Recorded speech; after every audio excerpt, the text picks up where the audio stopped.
যেখান থেকে আলুগুলো ক্রয় করা হয়েছে সেই ক্রয়ের ক্যাশ মেমো তারা দেখাতে পারছে না। কী রেটে ক্রয় করেছেন এটি আমরা অন্ধকারেই থেকে যাচ্ছি বরাবরের মতো। এবং ইনারা এই আড়তদাররা যাদের কাছে আলুগুলো বিক্রি করছেন পাকা ক্যাশ মেমো দেওয়ার বিধান ছিল, সেটিও প্রতিপালন করা হচ্ছে না।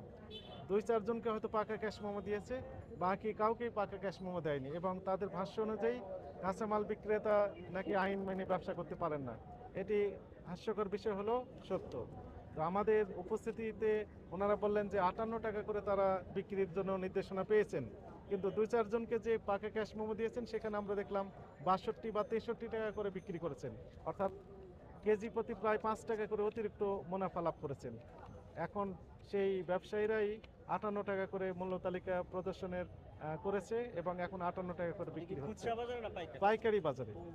আর আরেকটি বিষয় আমরা দেখলাম যে খুচরা বিক্রেতারা আমাদের উপস্থিতি টের পেয়ে আমরা যেখানে মনিটরিং যাচ্ছি সেখান থেকে ওনারা দোকান ফেলেই চলে যাচ্ছেন। এটি দুঃখজনক বিষয়। আসলে খুচরা পর্যায়ে তারা কি রেটে বিক্রি করছেন সেটিও আমরা মনিটরিং করতে এখানে এসেছিলাম, কিন্তু সেটি আমরা পারলাম না।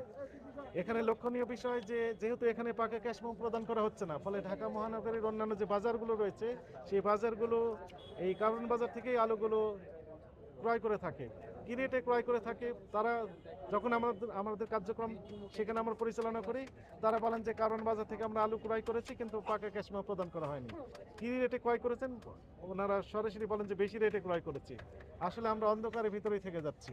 এই সকল কারণেই মূলত আলুর দামটা বৃদ্ধি পেয়েছে বলে আমাদের কাছে মনে হচ্ছে। তো আমাদের যে ক্লোজ মনিটরিং সেটি অব্যাহত রয়েছে।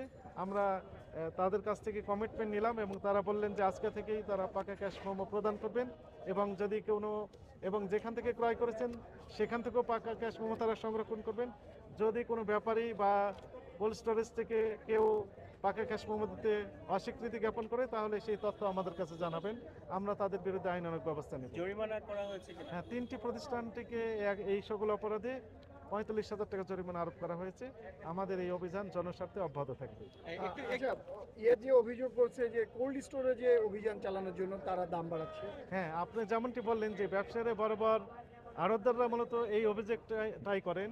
দুই দিকের তীর ছুড়ে দেন অভিযোগের। একটি হচ্ছে খুচরা ব্যবসায়ীরা বেশি দাম নিচ্ছেন, আর একটি বলেন যে কোল্ড স্টোরেজ থেকে তাদেরকে বেশি দামে বিক্রি করা হচ্ছে তাদের কাছে এবং তারা পাকা ক্যাশ মেমো দিচ্ছে না। কিন্তু যখন আমরা বলি যে ঠিক আছে আপনার অভিযোগ আমরা আমলে নিলাম, তাহলে আমাদেরকে দয়া করে তথ্য দেন যে কোল্ড স্টোরেজ কোন কোল্ড স্টোরেজ কোন ব্যাপারী পাকা ক্যাশ মেমো দিচ্ছে না বা দাম বেশি নিচ্ছে, দয়া করে তথ্য দেন। ওনারা আসলে তথ্য দিয়ে হেল্প করেন না।